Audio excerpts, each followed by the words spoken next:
Ini aku nak bawa korang pergi Yompeng Cendol. Cendol paling legend dekat Yompeng. Hello Uncle. Ya. Wah Uncle hari-hari handsome petang, Selamat petang. Ya. Uncle jual cendol pun pakai macam government sector Biasalah pakai mesti mau kemas.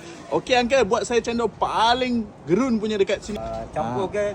Yang paling special Uncle. Special. Ya. Dia pakai ni Uncle ya? Ya. Ini orang lama punya style guys. Ya. Uncle dah berapa tahun dah berniaga Uncle? 43 tahun. 43 tahun ni legend guys. Jadi ya. Ni legend guys Yang ni Uncle letak apa? Ini gula Melaka. Okey, lepas tu? Lepas itu kacang merah. Kacang merah, alright.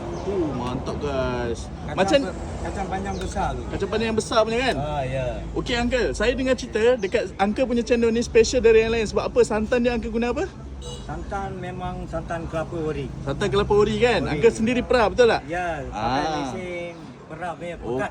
Okey, cuba Uncle tunjuk sikit santan dia pekat macam mana. Okey. Ini dia pekat. homemade punya guys. Siap terus ada cendol dalam tu guys Ya, memang siap. Lama. Memang Okey ada Uncle. campur punya. Kasih taruh Uncle. Boleh Uncle ni legend guys. Aku setiap kali daripada Melaka nak ke JB mesti singgah Yompeng Cendol.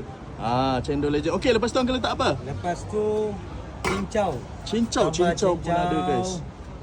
Mantap. Okey, lepas tu? Lepas itu buah atap. Ini buah rare guys. Jarang cendol jumpa letak buah ni tau. Ya.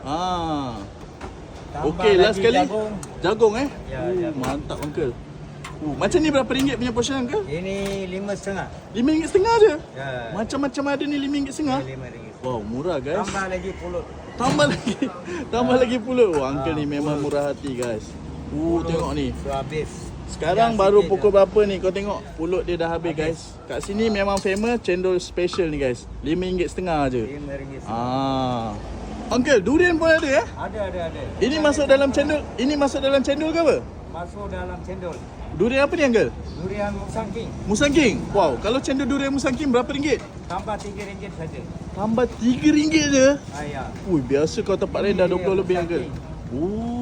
Kuning-kuning guys.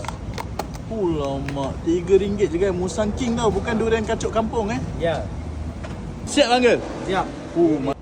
Gerun tak gerun? Uncle, kalau macam ni gerun Uncle. Saya makan dulu Okey Uncle, terima kasih.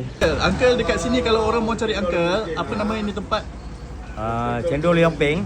Okey. Jalan besar, Jalan Tenteram. Jalan Tenteram. Uncle buka setiap hari apa? Tiap-tiap hari tak ada cuti. Jam berapa sampai jam berapa? Jam pukul 9 lebih sampai pukul 7 petang. So apa special makan kat cendol Yompeng ni? Kalau korang makan cendol ni, kena makan dengan sekali tapai guys.